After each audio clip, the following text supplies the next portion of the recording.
In the news tonight, His Majesty the King cautions that national unity is redlined during a meeting with representatives and community leaders of Irbid, host of one of the largest Syrian communities in Jordan. For the third day running, Israeli police armed with stun grenades and tear gas clash with Palestinian youth barricading themselves inside Jerusalem's Al-Aqsa Mosque. And Russian President Vladimir Putin calls on governments around the world to support the government of Syrian President Bashar al-Assad in the battle against Daesh. Good evening and welcome to a new edition of the news. We begin with His Majesty the King meeting with community leaders and representatives of Irbid Governorate at the Royal Court today, where he pledged to make a field visit to the city in the near future to discuss with the people economic challenges, foremost poverty and unemployment. His Majesty spoke with the city's representatives about a host of issues: national unity, the Syria crisis, and the influx of refugees, as well as his anger about what's happening in Al-Aqsa Mosque. King Abdullah said national unity is red line, especially in light of what he described as recent attempts by some to incite disarray among Jordanians through verbal attacks on social media. He affirmed that it is his duty to protect and to take care of every Jordanian, northern or southern, Christian or Muslim alike. On Syria, King Abdullah said efforts persist to find a political solution to end the crisis, but that it is unlikely that any solution would be reached within months, as some have predicted. This means, he added, that the burden of hosting Syrian refugees, now making up more than 20% of the population, will continue to be a major concern for Jordan. His Majesty listened to Irbid representatives as they listed the needs of the governorate in the various sectors. Royal Court Chief Faiz Tarauni presented the government's upcoming plan and developmental initiatives lined up for Irbid, including projects in the industry, education, youth and public service sectors.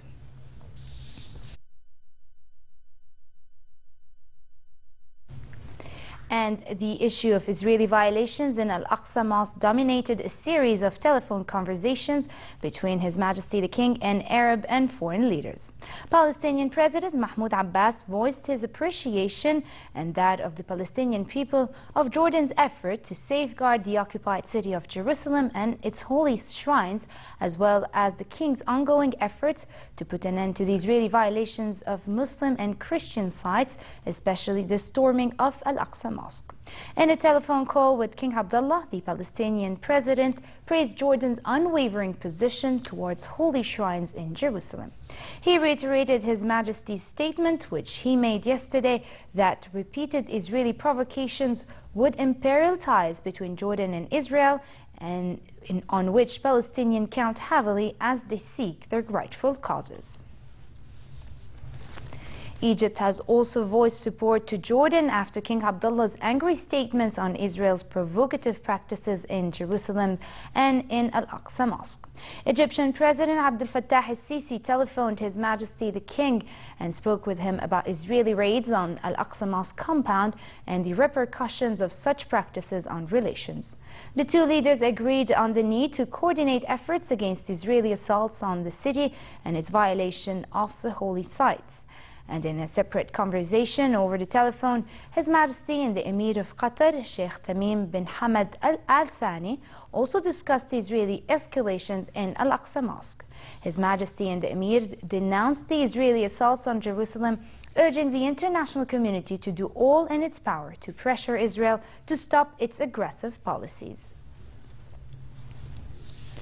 In a separate phone call, His Majesty discussed with U.S. Vice President Joe Biden ongoing developments in the region, namely in Syria and Iraq, as well as developments in Al-Aqsa Mosque in Jerusalem. King Abdullah voiced his dismay over Israel's violation of the holy site and urged a firm stand for the U.S. administration toward Israeli practices, which Jordan has strongly condemned. Europe has a key role to play to leverage an end to Israeli storming of Al-Aqsa Mosque and its violation of international charters, said His Majesty in a telephone conversation with President of European Parliament, Martin Schulz. His Majesty said Europe can use different channels and work on various levels to urge Israel, taking a firm stand on the issue in order for Israel to halt its adverse practices. State Minister for Media Affairs and the government spokesman, Mohammed al-Momeni, renewed the government's denouncement of the repeated Israeli raids on Al-Aqsa Mosque, as well as attacks on worshippers. He said Israeli crimes in violation of international and humanitarian laws would never bring Israel security or stability. Momeni called on the Israeli government to immediately halt its provocative acts and put an end to violations against holy sites in the occupied city. Jordan will not remain silent against the Israeli violations and will consider all diplomatic and legal options as at its disposal to safeguard the holy sites. For the third day running, Israeli police armed with stun grenades and tear gas clashed with Palestinian youth who barricaded themselves inside Jerusalem's Al-Aqsa Mosque. Violence at this sacred site continued for the third day today as marked Palestinians hurled stones and flared at Israeli security forces who say they have been trying to secure the compound for visitors. The United States and UN Secretary General Ban Ki-moon both voiced concern about the violence at the site. Palestinian presidency spokesman Nabil Abu Dene described Israel's act as a religious war and said such acts will drag the region into endless fighting. 26 Palestinians were injured in today's clashes and 2 were arrested, while according to an Israeli police spokeswoman, 5 officers were lightly wounded. Palestinian anger spread to other areas of the holy city, where Palestinian youth reportedly threw stones at Israeli police, but there were no injuries. German Chancellor Angela Merkel called for a special EU refugee summit, urging unity after an angry reaction to a suggestion by one of her ministers that states that did not take in their share of asylum seekers could face financial penalties. The proposal by Interior Minister Thomas de Maizière was forcefully rejected by Czech Republic and Slovakia, which are among Eastern European states that have resisted European Union plans to share out refugees. Merkel later took a more conciliatory tone, calling for Europe to come together on the refugee issue. Merkel said Europe faced one of its biggest challenges in decades, and the problem could only be solved by the EU as a whole. And in Washington, White House spokesman Josh Earnest said the United States remains committed to taking more refugees to help. He also said it is up to the European nations to determine the best way to deal with the flood of refugees. And while European leaders try to find a solution to the refugee crisis, Hungary's government shut the mainland route for migrants into the EU, taking matters into their own hands to stop the influx of refugees. The migrants stuck in a limbo are finding other ways to seek refuge. Here's more. With Hungary sealing shut its southern frontier along Serbia overnight, migrants find other ways to get in. Large groups are looking for illegal routes across the Serbia-Hungary border, anything to get into Europe's largely open Schengen zone before making their way to more welcoming nations like Germany or Austria. It's not going to be easy. Overnight, tough new rules came into effect in Hungary, allowing authorities to arrest, jail and deport migrants caught crossing the border illegally. Punitive laws that the UN Refugee Office calls alarming. Today is closed. This Afghan family is among crowds of migrants who've realized their harrowing journey could be coming to an early end. Yeah, but they say that the border is closed, nothing else. So what you will do? I don't know. What should we do? If we go back, we will die. They are very far from here that we are coming here. If they'd arrived by midnight, they could have joined hundreds of migrants who'd beaten the deadline to cross. But now this razor wire fence, hastily erected by a right-wing government, runs along almost the entire length of the EU's external border with Serbia. The migrants stuck in this limbo can go west into Croatia or east to Romania, both part of the EU. But neither is inside the Schengen zone, the only place that can offer them safe passage to refuge. Russian President Vladimir Putin called on governments around the world to support the government of Syrian President Bashar al-Assad in the battle against Daesh. Putin, who is on a visit to Tajikistan's capital, Dushanbe, to attend a collective security treaty organization summit, said Moscow will continue to provide military assistance to the Syrian government. He voiced belief that without the Syrian authorities and the military playing an active role, and without the Syrian army fighting Daesh on the ground, it's impossible to drive terrorists from the country and from the region as a whole. He said some countries blame Russia for supporting Bashar al-Assad's government, claiming this led to the huge amount of refugees fleeing the country. Putin denied these accusations. First of all, I'd like to mention people are fleeing Syria mostly because of the military actions that were largely imposed externally by the deliveries of weapons and other special equipment. People are fleeing Syria to escape the atrocities committed by terrorists. We do know how they do it, how they kill people, how they destroy cultural monuments, which I have already mentioned, and so on. The people escape the radicals first of all, and if Russia had not supported Syria, the situation in this country would have been worse than in Libya, and the flow of refugees would have been even bigger. For his part, Syrian President Bashar al-Assad said a political solution will only be possible in Syria after terrorists are defeated there. In an interview with the Russian media, Assad said, quote, "We can arrive at a consensus, but we won't be able to carry anything out for as long as we don't defeat terrorism in Syria." The United States and its allies carried out 15 airstrikes against Daesh militants in Iraq and 3 in Syria, according to a U.S. military statement. These strikes in Iraq targeted Daesh tactical units, weapons, buildings and vehicles near various cities, including Mosul and Kirkuk. In Syria, Daesh targets were hit near Hasakeh and Deir ez-Zor. Gulf Arab coalition forces fighting Houthi militia in Yemen are advancing on the capital in a two-pronged offensive.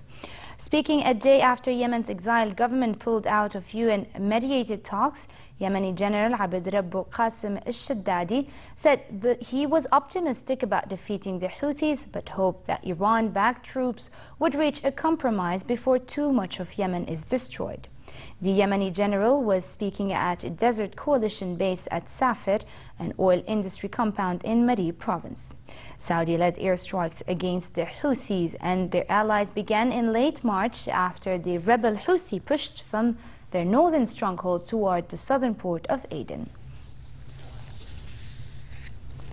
Back here at home, Prime Minister Abdullah Mansour chaired a meeting of the Ministerial Economic Team where the draft income tax law was discussed ahead of introducing the necessary amendments in response to comments made by the Senate and the private sector on that law. The Prime Minister said all legislation should be business-friendly and serve to stimulate investments.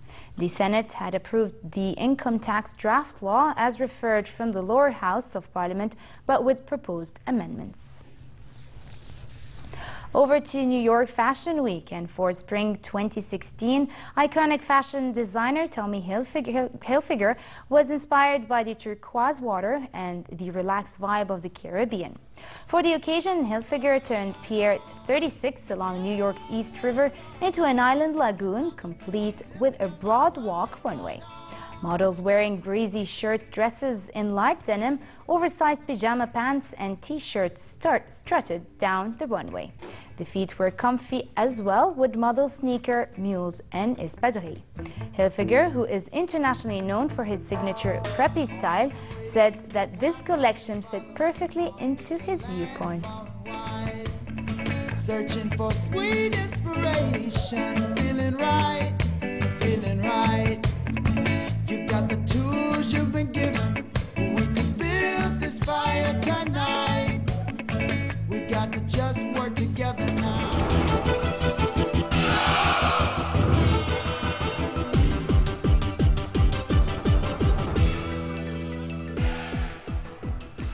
AS Roma took part in their last training ahead of a Champions League battle against Barcelona, with little doubt about how important the match would be for the team. Barcelona's visit to the Stadio Olimpico on Wednesday, which kicks off their Champions League title defense, comes just a year after Roma lost 7-1 at home to Bayern Munich in the same competition. The two sides last met 13 years ago when they drew 1-1 in Barcelona, and Roma won the return 3-0 with Luis Enrique in the Barcelona side. Incredibly, there is one playing survivor from those games, Roma's playmaker Francesco Totti, who will be 39 at the end of this month.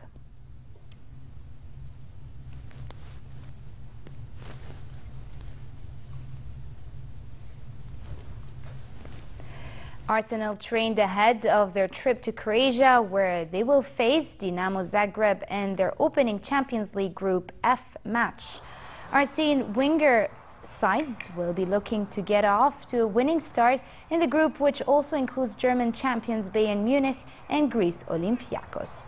Arsenals are playing in the Champions League group stage for the 18th consecutive season, and they will be looking for an improvement on last season's performance when they were knocked out by Monaco in the round of 16.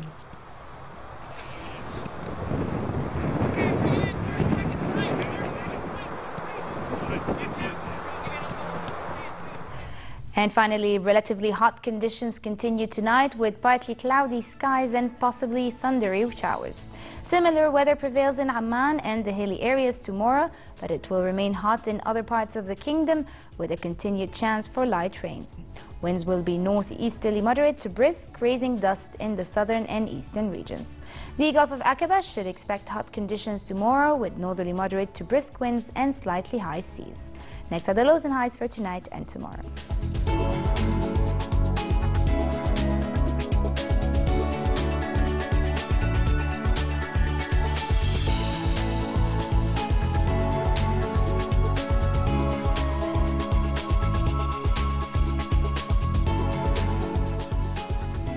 And to end the news, here's a recap of our top stories. His Majesty the King cautions that national unity is red line during a meeting with representatives and community leaders of Irbid, host of one of the largest Syrian communities in Jordan.